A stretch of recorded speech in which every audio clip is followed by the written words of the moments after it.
ગુનામાં જામીન ઉપર છૂટેલા પતિ અને તેના સાગરીતે પત્નીને મારવાની ધમકી આપી ઉઠાવી જતા ઝડપાયા। બનાવની પ્રાપ્ત માહિતી અનુસાર અંકલેશ્વરમાં ગડખોલ ગામના Ayushman Bharat health and wellness સેન્ટરમાં નર્સ તરીકે ફરજ બજાવતા દિવ્યાબેન કરમસિંહ વસાવાનું તેમના પતિએ અપહરણ કર્યું હતું। 18મી સપ્ટેમ્બરના રોજ મર્ડરના કેસમાં જામીન ઉપર છૂટેલા પતિએ દિવ્યાબેન સાથે જબરજસ્તી વાત કરવાનો પ્રયાસ કર્યો હતો। દિવ્યાબેને તેને જતા રહેવાનું કહ્યું હતું।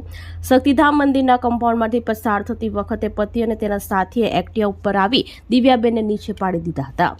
આરોપી રાકેશ વસાવાએ પોતાની ફોઈના ઘરે પારડી લઈ જવાની વાત કરી તેણે ચપ્પુથી મારી નાખવાની ધમકી આપી અપહરણ કર્યું હતું।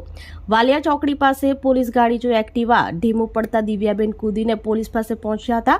આરોપીઓ ત્યાંથી ફરાર થઈ ગયા હતા।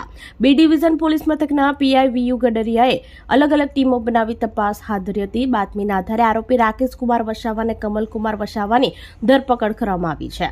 પોલીસે ગુનામાં વપરાયેલ મોપેડ નંબર GJ16DA2279 પણ કબજે કર્યું છે। આરોપીઓ બી ડિવિઝન પોલીસ મથકના લૂંટ અને અપહરણના કેસમાં સંડોવાયેલા છે। રાકેશ વસાવા અગાઉ પણ અનેક ગુનામાં સંડોવાયેલો હોવાનું બહાર આવ્યું છે। અંકલેશ્વરથી રિપોર્ટર અવી સૈયદ, સંકલ્પ ન્યૂઝ।